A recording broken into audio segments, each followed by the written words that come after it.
In this video we will cover Bernoulli's equation. At every point in an ideal fluid, the pressure, velocity, and height of the fluid are related by the following equation. The pressure plus 1/2 times the density times the speed of the fluid at that point squared plus the density times g times the height of the fluid is equal to a constant. We will show in a minute that this is just a statement of conservation of energy, and thus it is very, very general. There are some things that we have assumed in doing this. We've assumed that the density stays constant throughout the fluid. We've assumed that at a point there is a known velocity at that point. That is, you're assuming a laminar type flow situation. And we've assumed that there are no non-conservative forces other than the work done by the pressure pushing the fluid in, or which the fluid is pushing against at a later part when it leaves. This means that we've left out viscosity and the fact that there can be energy losses inside the fluid itself by heating and other means. But it turns out that even without these things, Bernoulli's equation is highly useful, and it can be modified by using conservation of energy to add additional terms if you want a more complete model for other problems. But this is the one that we'll use. Now, let us show how Bernoulli's equation comes about. Consider a fluid flowing through a pipe as shown below, and remember way back that we said that the work by non-conservative forces causes a change in the energy of a system, and that being mechanical energy, us not considering things like heat and such that we'll do later on, means that this is the change in kinetic plus the change in potential. In this case, I have put a pipe of some sort. It has some area A1 at one point, and over here it has some area A2. There is a force on one side pushing the fluid in this direction. As the fluid moves through and begins to move to the next section of pipe, it will work against a force F2. This part of the pipe is at a height of Y1. This part of the pipe is at a height Y2. This part of the pipe can have a velocity V1. This part of the pipe, the fluid, can have a velocity V2. And now what we want to do is we want to apply this idea of conservation of energy. We want to do it by identifying each one of the terms. So let's start with these non-conservative works. We've already handled gravity.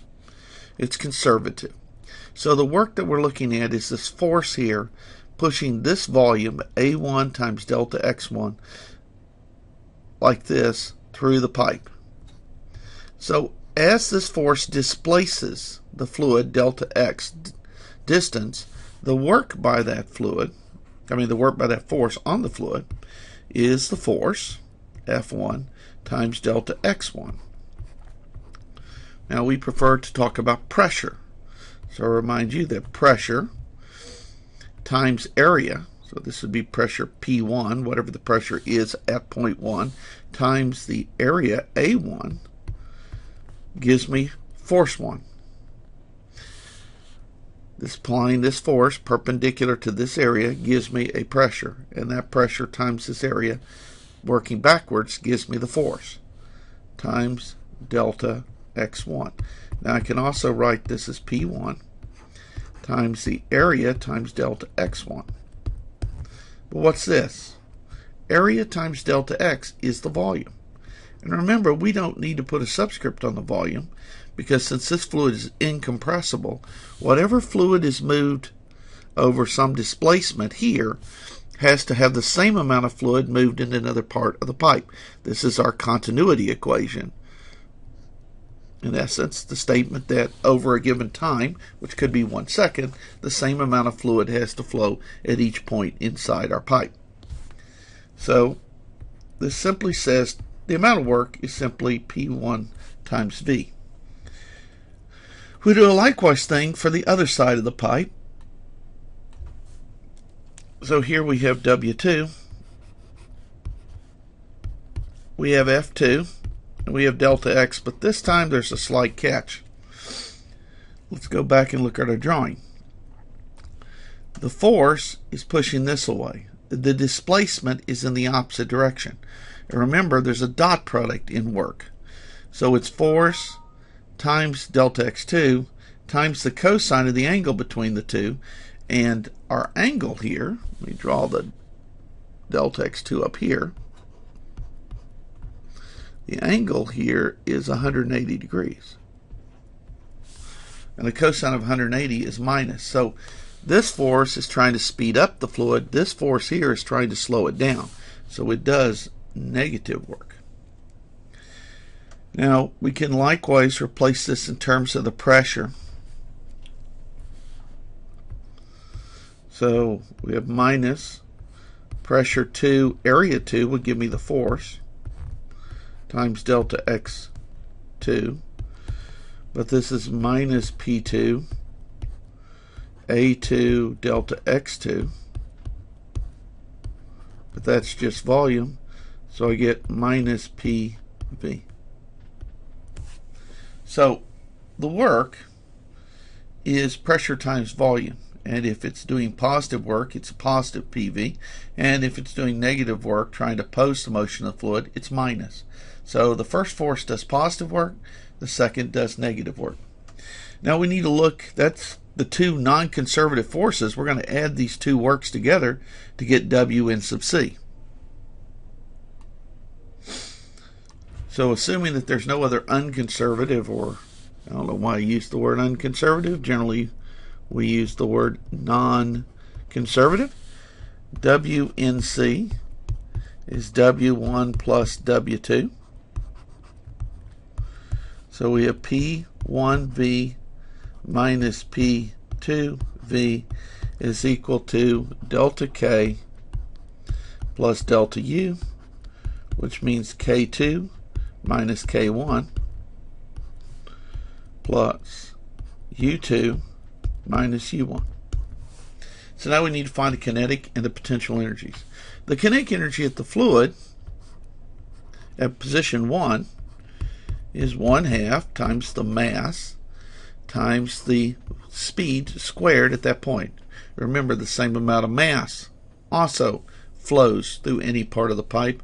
It was the conservation of mass that led to the conservation of volume, since the density is constant, that then leads us to the fact that the whole thing gets the continuity equation.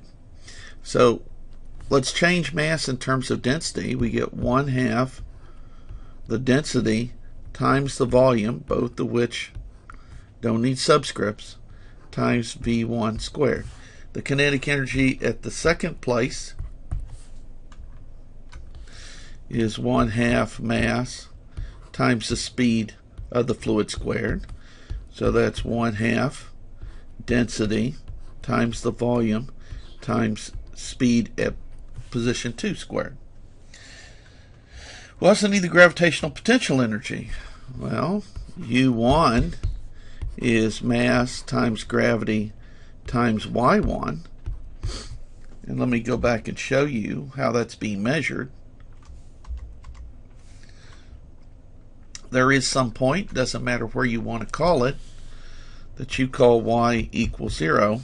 So this height is what's used to determine gravitational potential energy of one part of the pipe. This is the other. Now the pipe size is generally very small compared to these heights. And we're talking about like going up hills, and this is a small pipe. But otherwise, you still could consider some center of gravity for this fluid point in computing this MGH.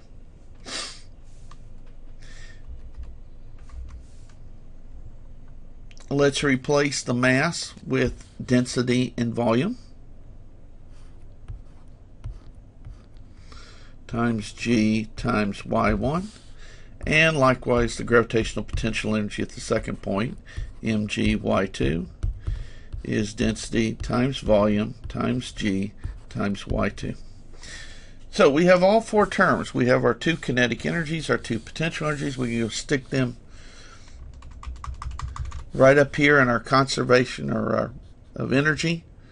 We've got our work by non-conservative forces here. So we plug all of that in. So we have P1 V minus P2V is equal to 1/2 rho times V times V2 squared minus 1/2 rho times V1 squared, plus we have the initial or final potential, gravitational potential energy, rho VGY2 minus the initial gravitational potential energy, rho VGY1. And what we notice is that every term has a volume in it. So we can cancel all the volumes. And we can rewrite that. And now we have P1 minus P2 is 1/2 rho V2 squared minus 1/2 rho V1 squared plus rho GY2 minus rho GY1. And now what we see is we can put all the ones, terms that start at 0.1 on one side, and all the terms of 0.2 on the other. So I have P1, that takes care of this term. I have this term here. When I move it to the other side, it becomes a plus. I have this term here. When I move it to the other side, it becomes a plus. On the other hand, I move this to the right-hand side, it becomes a plus. I have this term already on the right-hand side. And I have this term already on the right-hand side. Notice that the points, this term here and that term there, are exactly the same, except one is measured at 0.1 and one is measured at 0.2. And does not care at all about what those 2 points were. Purely arbitrary. So this holds for any point in the fluid, so it must be constant. And that's Bernoulli's equation. Now, let's look very quickly at what these terms mean. This term came out of work. This term came out of kinetic energy. This looks like 1/2 mv squared, so we use density. And this looks like mgh. Again, density, mass per volume. So it's work per volume, kinetic energy per volume, and this looks like potential energy per volume. All right? Because this came out of energy analysis, it's incredibly general. Many of our previous results follow from it. All right? One of the neat things it says is that if a fluid moves faster, the pressure goes down. And this has tremendous applications. And I'll talk about those applications in the next video.